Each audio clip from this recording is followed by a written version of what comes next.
All right. And it figures because I'm sitting at the airport that when I want to talk, the lady over the loudspeaker wants to talk. So we will deal with it for a bit. However, excited to welcome everyone to our free Friday coaching call. And for those of you that may be joining us for the first time, this call happens the first and third Fridays of every month.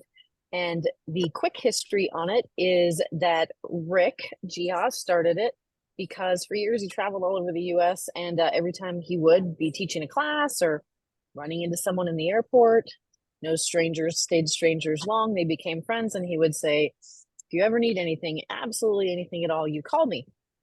36,000 contacts in his phone later and lots of calls. He decided to create this call for the real estate industry so he could have a one-to-many approach and really be able to help people due to capacity shrinking over time. So we have kept these calls going as a commitment in the context of mindset and also skills for people that are learning based. And it doesn't matter what company you're with, we're company agnostic on this call. It's really about learning and you being able to walk away with some actionable things today that are going to help you in your life and in your business. And so the way these calls are structured now is that we bring in the best of the best that have incredible wisdom to share and knowledge based on experience. And so I first off want to thank anyone who is jumping on here that has been a part of these and contributing, and particularly our guests for today for leading with a servant's heart and being willing to contribute in that way. So as we kick it off and get going today, I'm really excited for the person that we're going to hear from. He and I connected at a real estate convention not that long ago, and had the opportunity to spend some one-on-one time in a phone conversation that after that conversation, I felt like I'd known him my entire life. And I think it's because we were walking parallel journeys of sorts and immediately know those kind of things that you wouldn't necessarily jump into or talk about with someone that you didn't know really, really well or trust with your life. We had one of those conversations as our first conversation. And I was like, oh man, it really anchors what we're going to talk about today in the context of relationships and business, because my experience of him was the ability to share honestly and vulnerably and in a space of willing to learn and also willing to contribute and really searching and hungry to continue to evolve into the next level. And so he comes to us today, just a little bit about his background. He's been in real estate for over 20 years. In his 20s, he owned 40 rental properties, and he's alive to talk about it today. There's a story behind that. He's got a beautiful family of 3 children. And while he started out in the mortgage industry, has transitioned over into the real estate side of things for several years now. And so what I love in his story, and we may get a little bit more into that today during our call, is that in my experience, anyone who creates anything success in their life, personally or professionally, generally comes to a precipice where they've lost it all or they're about to lose it all. And in the cases where they lose it all, what they learn in the rebuild is invaluable. And in the case where they get to the precipice and they don't lose it all or are about to, the accelerated learning that can happen and the value there. So Hank, I am so excited to have you on the call today. I want to thank you in advance for your time and energy. I know you've got one of your children that has some medical care that urgently may require your attention. So if for some reason you're not able to stay with us for the whole thing, our prayers are with you and your family anyhow. And want to acknowledge that in spite of what you've got going on in the background, you're still showing up here for us today. So thank you for that. Well, it's my pleasure. And Rick was my coach back in the 2010-11 time. So when the opportunity came to serve and honor his legacy, it was a no-brainer. So thank you for the opportunity to honor one who many of us have called a friend over the years. Absolutely. And as we jump in, I just noticed something. I don't know if you're noticing the same thing. However, I was on a leadership call yesterday and there was 75 people on the call. And of the 75 people, 73 were on video, meaning we could see their faces. And it just jumped out to me and today I'm thinking about it, of that, that there was no coincidence that in that context, the caliber of people were on that call were like completely dialed in, visible, and present for that. And so I think as we go into this one, I would like to extend that invitation. I don't care where you're at or what you're doing, to be that present and create that kind of value for yourself as we move forward, because I know it's going to be great. So thank you for being brave and coming on video, Joel. I love it. And Hank, where would you like to start this conversation? I think I'd like to start. So some of you might automatically be in judgment, hearing that my kid's at urgent care right now, and I'm going to challenge you, because I think one of the important things is your mindset, right? And whenever you're coming from judgment, it's going to close you off. And we have a standard in our family is, if you have a problem, don't create more problems by not being an adult. The particular kid that's in, he had open heart surgery when he was 6 days old. And I wouldn't be here right now if it wasn't for what we went through with him. And the reason I'm sharing all of this is, what we know is you get what you deserve in your imagination. And he's with my mother-in-law, who's right there with him. He's 10 minutes away. My sister-in-law is a pediatrician who is on board with him. And at the end of the day, we know that oftentimes we create bigger problems by not doing what you need to be doing when you need to be doing it. So the reason I'm sharing this is, so many times we make everything an emergency. Who can relate to that, where you make a mountain out of a molehill, you don't do what you need to do, and you end up creating more problems by not doing what's in your control? Charlie most likely has influenza, not the end of the world, right? He's going to be fine. Yet if I didn't follow my schedule and do this, what's the domino effect of not doing that? Now, if I get a phone call right now where it says it's an emergency, I'll even argue, if it's that big of an emergency, what is it that I can do? Now, again, you guys might be coming from a place of judgment where, why do I even want to listen to this guy? I don't think you'll find a guy that does more for his family and for setting up the life than what I have. So I'm going to ask that you stay in curiosity through the rest of the conversation. But what I'd like to do is, I'd like to show the good, the bad, the ugly. How many of you want a real conversation today, not just something that's fluff? And so what we're going to do is, Casey, I think you brought us off perfectly. What you and I experienced was what I call a one, and we're going to talk about the math of a relationship-based business. So would you guys give me the benefit of the doubt if I have some of my business principles tattooed on me that I feel very deeply about them? So here's my simple philosophy. If every single day you can have a conversation like Casey and I had, Casey knows more than 100 people. And based on that conversation, I bet both of us can kind of remember what was going on that day. I can't tell you the day, but I can remember what was going on, what I was feeling. And in that exchange, I believe that we'll forever be bonded moving forward, because it was one of those deep conversations where, like she said, we were both vulnerable and we got to know each other as human beings. Everybody, do me a favor. If you're where you can write something down, we know that the unconscious mind is powerful. I'd like you to write down the word human being. So a lot of times we're talking about databases and CRMs, yet I'm going to encourage you to look at it as a human base, because CRMs can drip on people, they can have campaigns, yet the real power is going to come from being a human being. So who on here runs a relationship-based business besides myself? Well, when you run a relationship-based business, you sometimes might be wondering, how do I do this? I remember someone calling me up once and they're like, Hank, can we come shadow you? And I thought to myself, what are they going to shadow? I'm a bleep show, and I'm not sure if we're supposed to be like PG language or not. I don't know what they're going to shadow, because I don't know. I'm kind of a mess. Yet here's what I had a lot of time on task. So right here on my hand, we have what's called the success code.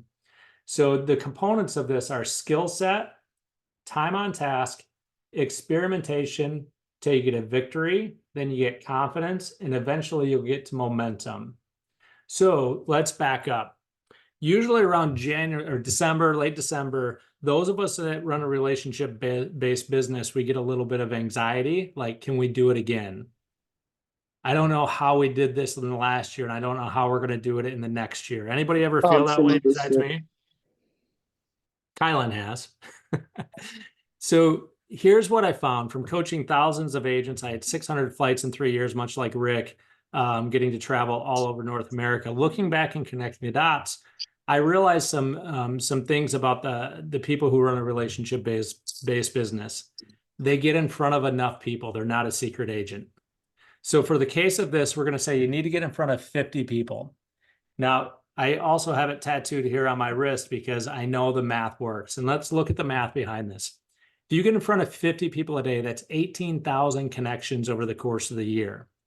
How many of you believe that if you're looking to do 36 transactions, of those 18,000 connections, there's more than enough deals in there? The question is, were you able to get them off of neutral? And here's what I mean by that. Do you think everybody loves me? No, they don't. In fact, their first impression of me sometimes can be negative because I wear my hat backwards. I cuss probably a little bit too much, but I can promise you this. When somebody meets me, they won't be neutral about me. So when we're at the 50, all that means is somebody's formed an opinion of you or a judgment of you, and it doesn't have to be positive or negative. It just has to be not neutral. From there, the 50 people, we're looking to move them into 20 contacts. Now, I had the honor of teaching a program called Bold for a couple of years, and they talked about having 20 contacts a day. Well, what I knew of those 20 contacts, 15 of them were maybe somebody not being so nice and telling me to, lose my number, et cetera, et cetera, et cetera. But there's an energy exchange there. So you got the 50, which is getting them off neutral. The 20 is like a handshake. How many of you, when you shake someone's hand, there's an energy exchange and you're like, yeah, I don't like you, or, whoa, I'm married and I just felt the chemistry there and we're not going to go there. So we're going to be mindful and respectful, but that energy is more than I should have with anybody besides my wife. There's that energy exchange. So we're looking to have 20 energy exchanges a day in order to have 5 conversations. Now, here's what is the definition of a conversation. You have an exchange of information where you get to know that person more as a human being, and then you can follow up with them. Now, we all know that the key to any success, I almost said sex, sorry, success is follow-up. Would we all agree with that? And can we be adults on It was this that call? crazy handshake. It was an energy handshake, got you all sideways. And so if you have 5 conversations a day and you continue to follow up with them, what we're going to do is we're going to ascend them through that, and we're going to be able to follow up by being a human being. So, for example, my natural progression is like, Selena, we haven't met, but now that we've had a little bit of a conversation, my next step is to go and friend you on Facebook. Now, Facebook is my social media of choice, and yet when I friend Selena on Facebook, by the way, would you like to be my friend? Absolutely. Is it one of the oddest things as an adult to actually find friendships and be uncomfortable and be like, hey, would you like to be a friend? Because we need more friends in today's day and age.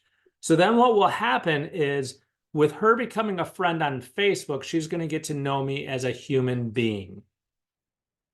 And if people know you as a human being, you start to build that trust, you start to build that bond, and you start to get that social currency. So for example, with that wonderful introduction that Casey gave me, how many of you guys automatically had some trust with me because you have trust with Casey and I get to build off of her social currency? So here's what I want you to do. I want you to get in front of 50 people a day. For me, at one time, it was my face on a Prius in 2008 in Michigan with my Remax and the balloon and me going, okay, it wasn't that bad. But did I ever have to introduce myself as a real estate agent? No, everybody knew who I was. In fact, they'd make fun of me. Sometimes I'd pull up to the big SUV when the gas was $5 and I'd say, yeah, I got to be careful because my language can be colorful like Rick's. And yet I'd be like, yeah. Okay, the audience is prepped. What's that? I said the audience is prepped. Yet I promised myself I'd be my best behavior. Yet at the end of the day, when you're filling up to next to a big SUV and you got your face on the car, I'll just say, hey, I got no pride. I'm a great real estate agent. Are you looking to sell your house? And at the end of the day, I create a conversation and let the boundaries down. And what we know is if you properly do 50-25-1 every single day, 1 year from now, you will never have to worry about business again. Let me state that one more time. If you do 50, 20, 5, 1 every single day, I'm yet to find someone that has any problems in their business moving forward, because it's just math. So many people are stuck in the drama and they're not stuck in the math. And if you figure out the math that works for you and you do it consistently, that's where the key is. So Casey, I just puked way too much on everybody. What do you think about all of that? I believe you. Now, here's the question I have, because as those activities start to compound, the business starts to pick up. And as the business starts to pick up, the capacity for that kind of activity could be perceived to be reduced or not possible, because sometimes, and I'll speak for myself, when I was selling real estate, the things that were not actually that important became important. And so versus doing the most important thing, I got sucked into doing the things that were having to do with that and stopped the consistency of that. So, I mean, that's the first thing that comes to mind. And like, what do you, if I'm going to do that for a year, how do I do that for a year as business starts to pick? I love it. I don't think I could have teed this up anymore. So how many of you guys are willing to be uncomfortable? Raise your hand. This is going to be great. This is going to make my day. So who's ever had the roller coaster in their real estate business where it's up and it's down? You have 6 pendings in a week or closings in a week, and then it's dry. So here's what we're going to do. The way you participate in here is the way you'll participate out there. So we're going to see who's really willing to be uncomfortable. And Casey, since you're in the airport, speed of the leader, speed of the pack, you're going to put your arms up in the air like this, and you're going to follow my direction. So you ready? Before we do this, I have to tell you something really telling. Is that yesterday I was getting my hair done, and with all of the foils, I walked into a fine dining restaurant to pick up takeout with an apron around me and the clip on the front and my hair all like that, and all of these really fancy people going, okay, go. This is going to be better. So what we're going to do is we're going to raise our hands up in the air. We're going to have our last roller coaster ride ever in real estate. So those who are willing to be uncomfortable, I will bet on, because if you're not willing to do this, you're probably not willing to do what it takes out in the real world. So you ready, Casey? We're going to go up. What's the first thing a roller coaster does? Click, click, click, click, click, click, click, click, click, click, click, click, click, click, and then the first big hill.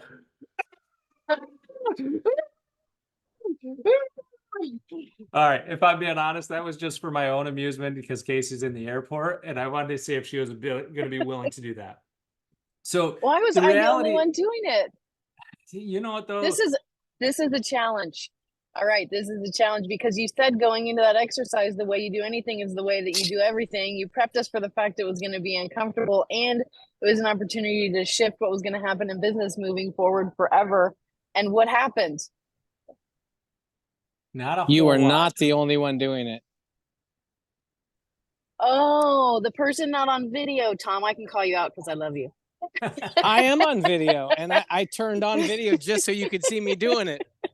I was busy taking video evidence. Sorry. I'm always in the gym when on these calls, Casey. So that's why I'm off camera, because so you can't see, that I'm in the gym or that you're in my pocket.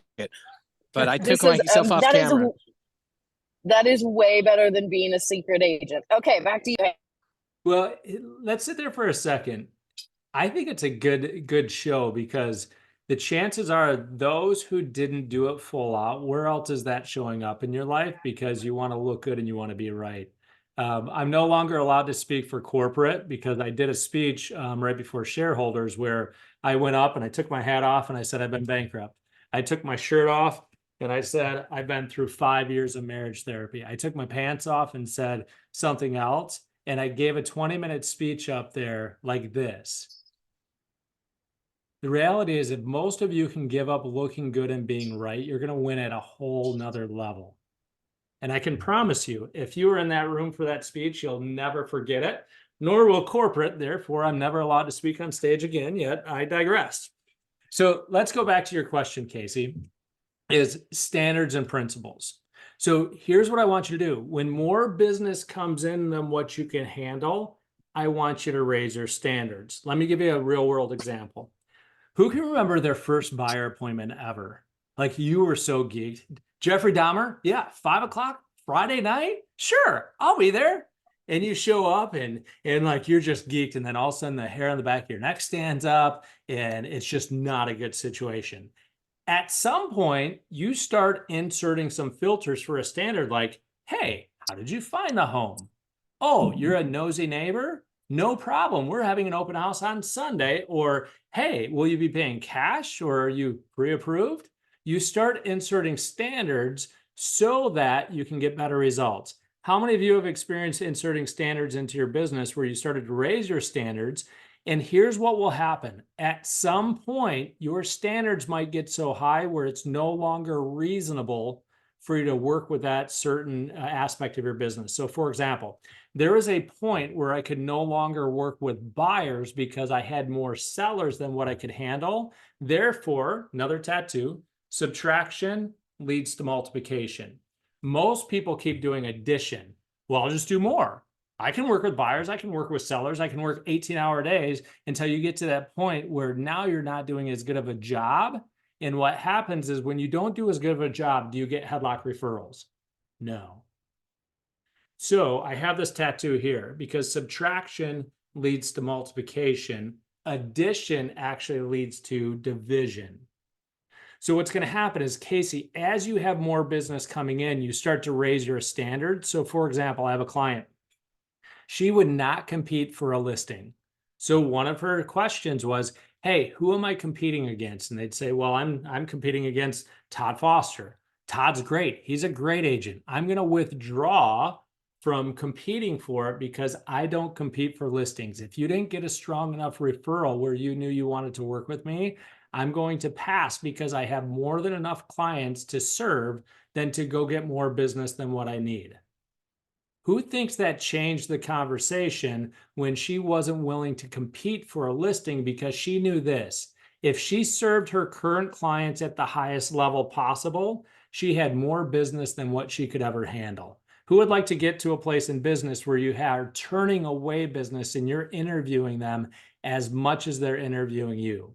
And the only way that we can do that, and write this down, please, destructive abundance. One of the biggest challenges that I see with real estate agents is they don't know their math, they don't know their numbers. So they're like a football coach trying to call the plays of the game, not knowing where they are on the field, what the score of the game is, if they're in the preseason game or the Super Bowl, because based on all those decisions, might you make different decisions on where you're at? Yes. So here's the thing. If I thought my kid's life was on the line, do you think that I would be avoiding going to urgent care? No, not at all. His life isn't on the line right now. His life's not on the line. So rather than create more problems, I had my mother-in-law who cares for him deeply and is retired and loves to help us. Who thinks that my mother-in-law loves being able to take him because it gives her something to do and it makes her feel important? And that's one thing that Rick always did. He always made people feel important. So what I want you to do is this.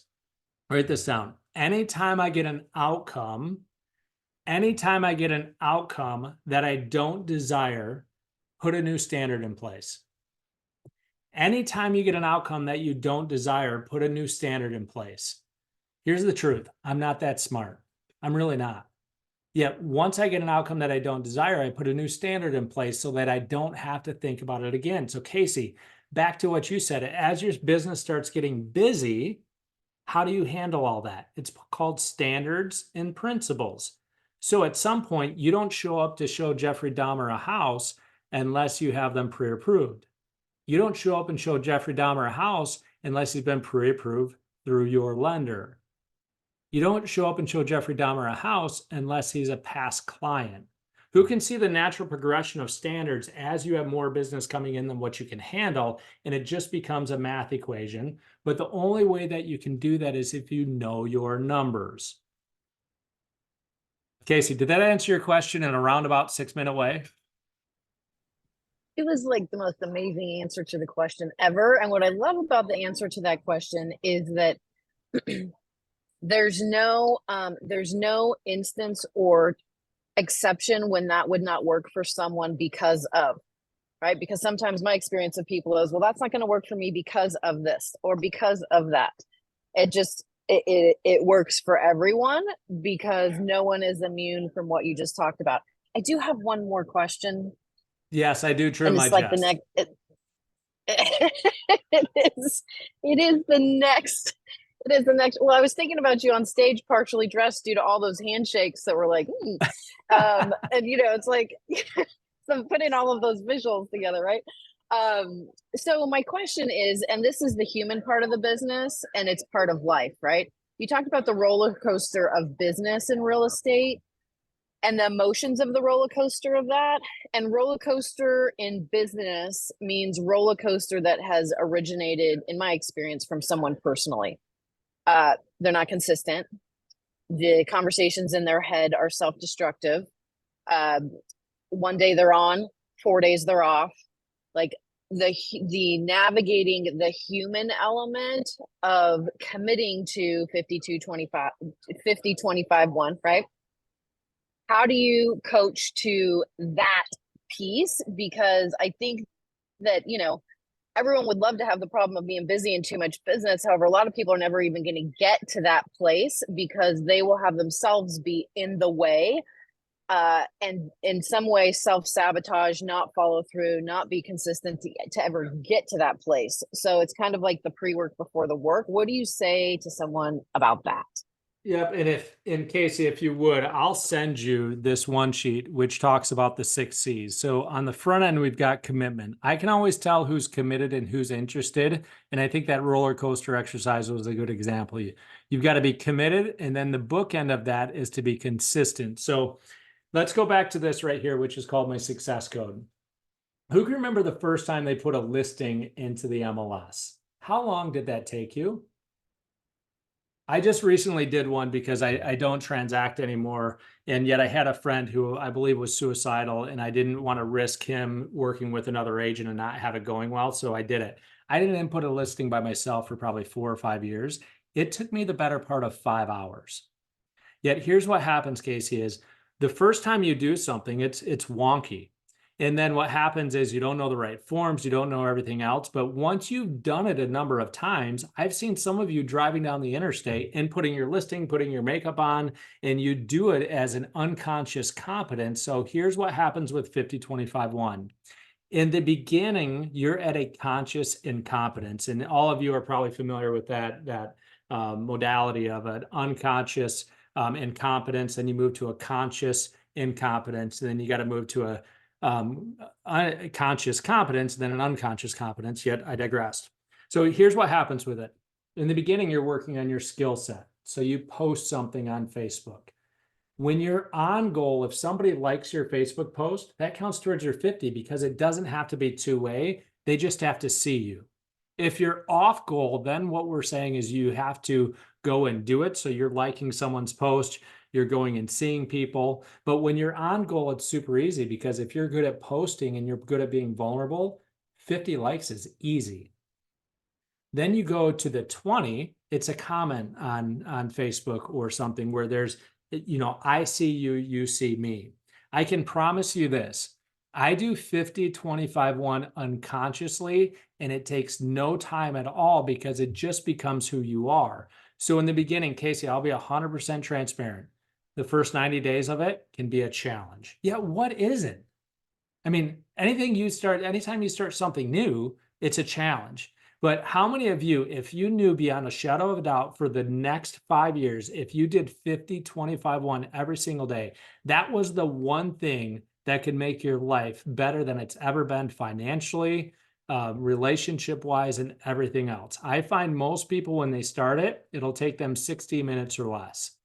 If you knew that you never had to worry about business again, if you could just dedicate 60 minutes a day to something, how many of you would be willing to lean into it? And what happens is as you do it, it becomes easier. And as you do it and it becomes easier, you get the skill set, you get time on task. You're no longer experimenting. You know, if you do these activities, it'll lead to these results. Then you have confidence and swagger. And then you get to this point of momentum. Who's ever been in momentum in their business where you're just like, dang, I'm the man. It's awesome. And the key is to stay in momentum, and how you stay into momentum, because when people get really busy, Casey, they stop doing what got them there unconsciously. So if you run in my world, you post every single day, because if you don't post every single day, that's a trigger for me to check in on them, that there's everything else might be falling south. So if you run close to me, there's standards. You got to get your taxes done on time. You might not have to send them, like execute them on time, because there's reasons if you're in phase 3 of income that you might delay. You'll have your taxes done on time. You will know your numbers. You will post every single day.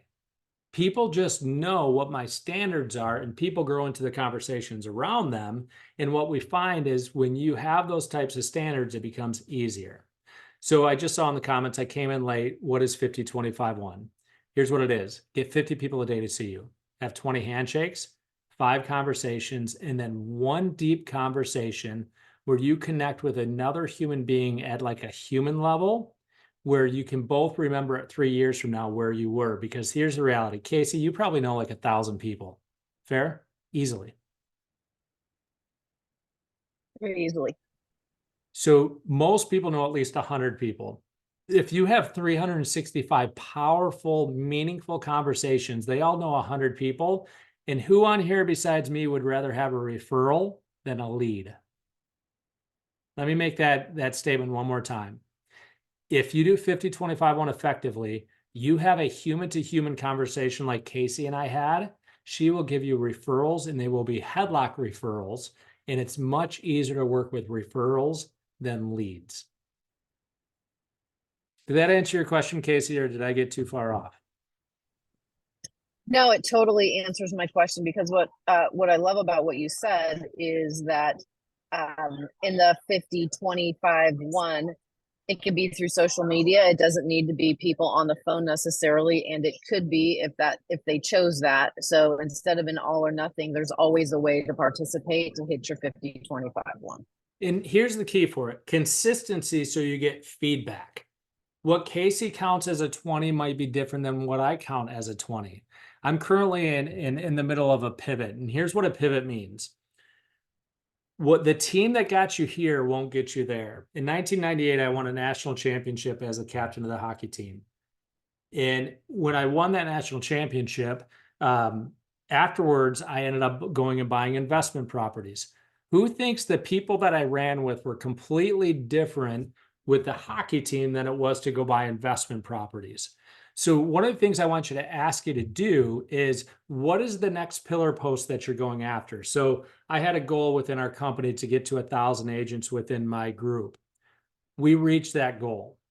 Now, what happened was, in order to reach that goal, I had to have a certain team. And now I'm looking to have 1,000 people through another program that I'm doing. And so I'm wiping the slate clean with the team that I have. Now let's look at a little bit more math. Casey, how many relationships can you truly have, do you believe? Well, my standards are a little. I'm a fewer in the quantity, deeper relationship kind of person. Rick was I can be deep with 5,000 people kind of person. So, I don't really know what the number would be for me. However, I get overwhelmed thinking about having too many friends. Well, and I love the honesty and transparency, and I think you're my spirit animal. But here's what happened. I was sitting in my mentor's office, and she had to take a call, so I'm trying to look important. I'm scrolling through Facebook, and I saw that someone's dad died. The extent of my emotion was a sad face, and my day went on as if nothing else happened. And I thought to myself, what is wrong with me? My father-in-law, who was my best friend, we just, I don't feel like crying. So helped him through hospice for a year. I was changing his diapers at the end, and he passed away in May of last year. Rocked my world. And yet, here's the reality. As much as that rocked my world, when somebody else loses a father, can I go do that for 5,000 friends, according to what Facebook has? And I said, okay, if somebody's dad dies and they're in a relationship, I want to be there for them. So I started researching how many relationships can you actually juggle without being in the fetal position every single day, because everywhere you look, you're going to see that. Like when Rick died, it tore my heart out. But in the same breath, I haven't been in a relationship with Rick since like 2010. It was a bad day for me. And I almost feel awful saying this, but a week later, it wasn't as if I was living in that pain. Now, that's not the same for Casey. I know that to be true. Yet, how much emotional bandwidth can you have? And here's the numbers that I came up with. You can have about 120 relationships where you can see somebody just by seeing them, you know if they're having a good day or a bad day. Who knows that energy when you walk through the door? I can tell just by the way that my wife's vibrating if what was going on with the day, and I'll know what questions to ask. So here's where I broke it down. You can have 36 A's. And if you have 36 A's, every single one of them has the ability to either do a real estate deal with you in the next 12 months or put somebody in a headlock referral and say, if you don't work with Casey, we're no longer friends. Because Casey, when she came to list her house, realized that we didn't need to sell. We just needed to refinance into a 30-year mortgage, take some equity out to be able to breathe for that season. So here's what I'm doing as I'm picking my team right now. Who are the 36 where if I help them reach their goal, it's inevitably that I'll reach my goal? Because if you have 36 A's and you actually care about them, you're going to go out of your way to help them succeed. And then we have 96 because 6 is my number. It was my number in sports. It was my wife's number in sports, and 36 and 96 kind of jive. And I usually say something immature that like Rick might say, like the opposite of 96 is, some of you will get that later, and a little bit immature. But so if you have 36 A's and 96 B's and you service those relationships, I can promise you this. Help enough people get what they want, you'll get everything that you want. So what we do is we actually will take a sheet of paper and we'll write down, okay, who am I talking to on a weekly basis? You can't have an A relationship without being in communication with them. And it's not like, it's not like every single day, but you're either liking their posts, you're calling them, you're texting them. It's a regular basis where you know just by their energy what's going on with them. You get the right 120 people in your 50-25-1, you will know their goals, they will know your goals, and they will go out of their way to go across the restaurant and said, hey, I'm sorry, did I overhear you? Are you looking to sell your home? I got to tell you about Casey. She's unbelievable. How many of you love getting referrals like that? So here's what I would encourage you to do. Start to understand your math. Start to understand your math. And then what you're going to do is you're going to take that math and you're going to put it into a schedule. And if you can follow your schedule, you will win. Who here has ever been on a listing appointment? Multiple listing appointments. I bet you this, you've never missed one. And you haven't missed one because you knew that if you missed it, chances are you weren't going to get paid. If you can treat your whole schedule like that, at that sort of certainty, I can promise you this, you will reach every goal that you want to have. I can tell you what I've done every single hour since 2016. Every hour on the hour, I can tell you what I've done. Who thinks that my income is now a math equation? It's not up in the air. Casey, what are you thinking? Hey, that's my son, so I'm gonna answer it real quick. Yep. We'll pause for him. However, anyone that has any questions, comments, feel free to put them inside the chat or even.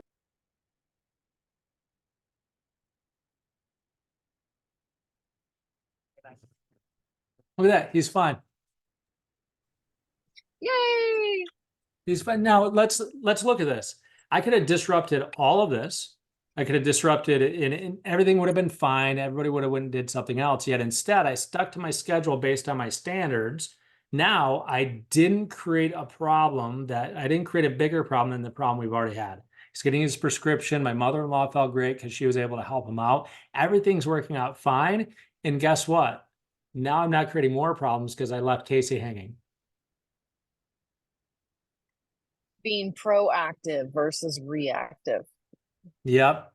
It's called being an adult. And sometimes you have to choose what you can do and what you can't do. And if there's one thing that I can share with all of you, like when my son went through open heart surgery, there is times that I had to pretend my life wasn't what it was. Every 3 hours, my wife had to pump so that he could, so that it could continue to breastfeed afterwards. And he had to have medicine so for 9 months straight, I never slept more than 3 hours. And here's what I'm going to ask that all of you do at some point in your life. It was at that moment I made a decision that the next time I got punched in the jaw, I wouldn't have to worry about money. So when my father-in-law, who lives next door and was my best friend, had to go into hospice, who thinks I was able to take a step back and be along his side because I wasn't worried about money, because what I did was I started to understand our net life income. Casey, can I talk about net life income real quick? Love for you to do that. And just so that you know, I'm going to start transitioning from my computer to my phone because we're boarding. So we'll keep going. And yes, talk about net life income. And while you were answering, I know there may be some people that may come off mute with questions or clarifications. So we'll create some space for that too. Perfect. We'll just get this last one. I remember the first time I made 100 grand, I was like, oh yeah. I mean, why would I ever need to make any more money? And then what happened? Your lifestyle ends up going up. You start having kids or whatever the case may be. And what happens is your lifestyle continues. So here's what I'm going to encourage you to do. Figure out what your net life number is. For my wife and I, 360 grand. As long as we make 360 grand every year for the rest of our life, we can do everything that we want to do, and we will choose a better life over more income. Let me say that again. Figure out what your net life number is. Once you figure out that net life number, then what you get to do is you start playing chess with your income. So for example, first time you might make that net life number, it might be transactionally. And then you go from transactionally to maybe getting some investment income like a rental property where now you're getting some more leveraged income or a recurring income because you're a coach, much like Rick was. What we've got to be able to do is we've got to look at the math equation on how we're receiving that net life income to get to a point where all of your income needs are coming from leveraged income. Who has a desire of having all your income needs come from leveraged income? So we first have to have awareness around what that number is. And then what we have to do is we have to start looking at models and modalities that will allow us to get there. It took my family 12 years to get to a point where we no longer had to worry about money. Yet who thinks that those 12 years was well worth it? Because sometimes we had to go backwards and give up more money, meaning we stopped working with buyers so we could work with more sellers. We could work with more sellers and make more money. So we had to subtract out buyers and then started working with sellers. I'm going to highly encourage you to build out models on different ways of hitting your net life number and then subtract in order to multiply. In July of 2023, I worked 3 hours in July. My family still made $78,000 that month because the majority of our income was coming from leveraged income, not transactional where I had to show up for it. I'm going to highly, highly encourage you to start understanding your math so that you can play chess instead of checkers. That's all I got, Casey. We can handle any questions that anybody might have. Anybody have any questions?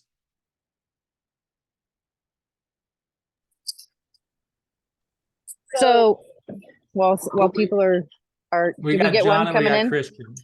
Okay, perfect. I don't have a question. I want to say, Hank, thank you.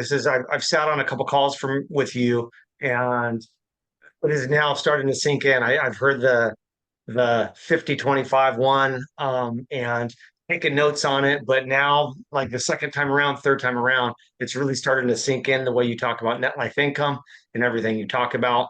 So just thank you. This has been very, very educational for me and helpful. So John, could I give you a gift?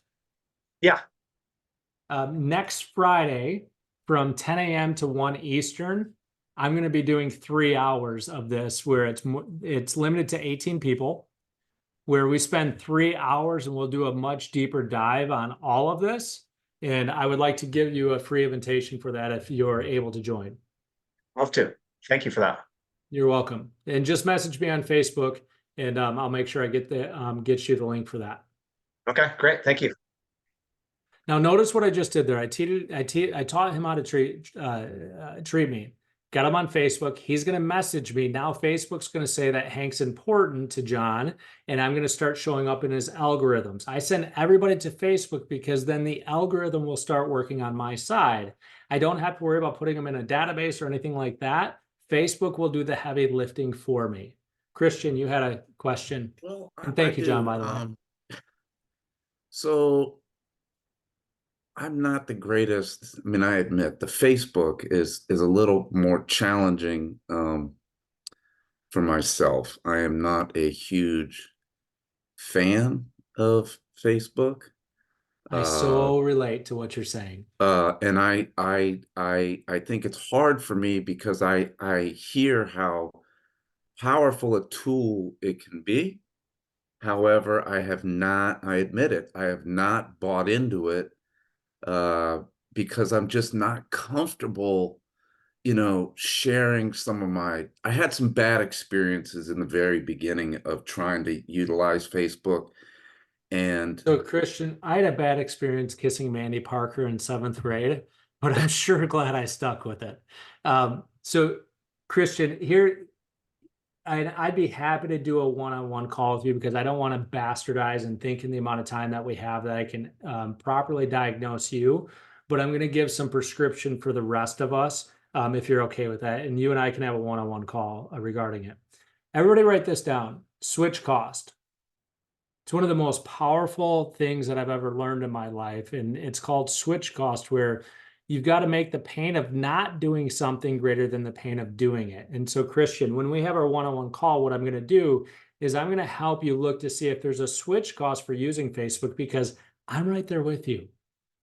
I'm an introvert. Believe it or not, I was an extrovert that has social anxiety crawling out of his skin. And when I actually got to know myself through years of therapy and everything else, I realized I'm an introvert, and I just happened to be an extrovert because I was socially not comfortable.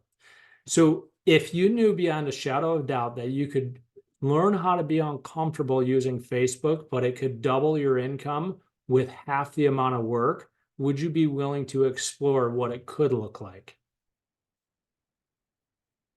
And he was muted, and he said, absolutely. Now, here's the thing is, the biggest problem with us is to think that we're not supposed to have problems. Here's what I'm going to encourage all of us to do. Choose your suck. I choose social media because what I would have to do if it wasn't for social media to get the results that I'm looking to do would be 100 times harder if I wasn't using social media for what it is. The nice thing about 50-25-1, Christian, is if you do this effectively, you don't need a huge following. In fact, I'm not a bigger influencer than I am because I don't need a huge following to accomplish what I want to accomplish. And I don't want the big target on my back that a lot of people get when they get really big. Who can relate to that, where I'd rather just be a micro famous, not have hundreds of thousands of people liking my stuff, but I'd like the correct 1,000 people doing it.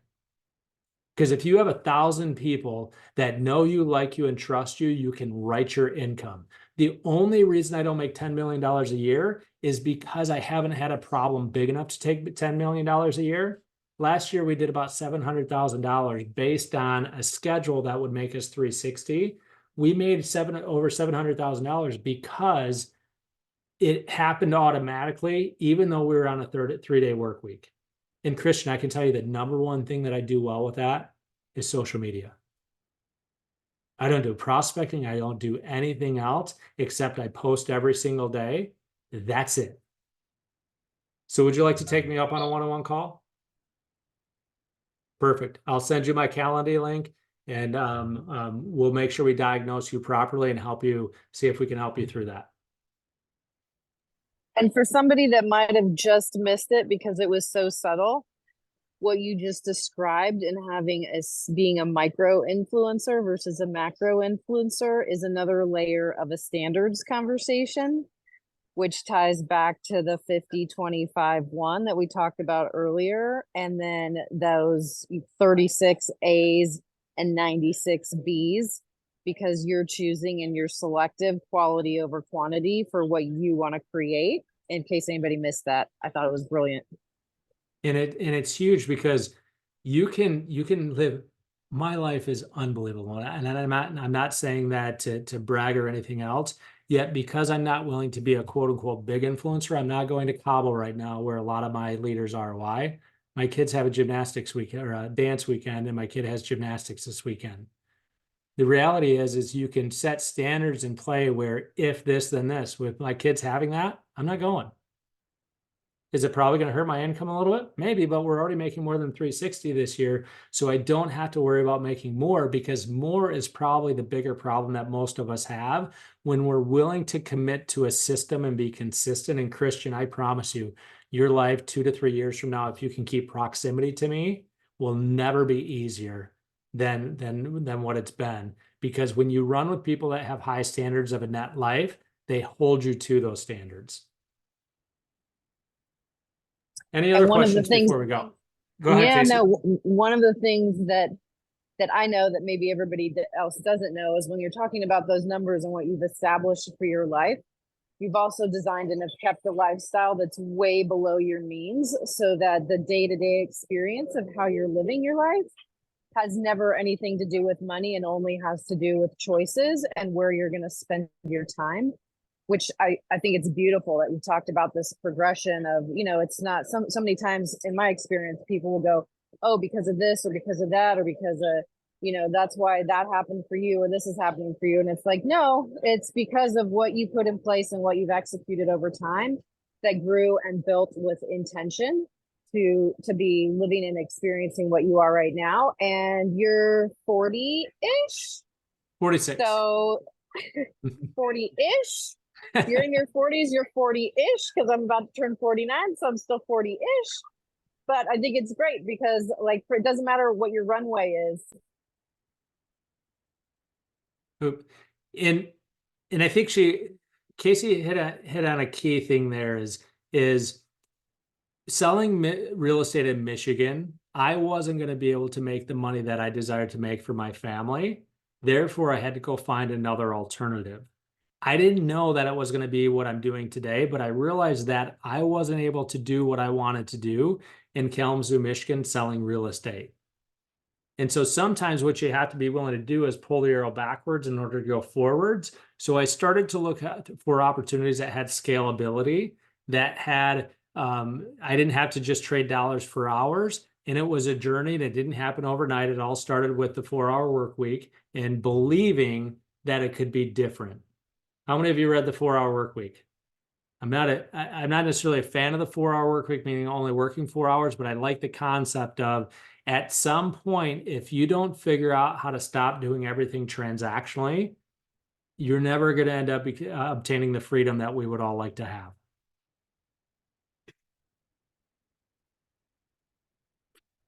Casey, and you're amazing. You've boarded the plane. You've kept everything going. I mean, it's been fantastic.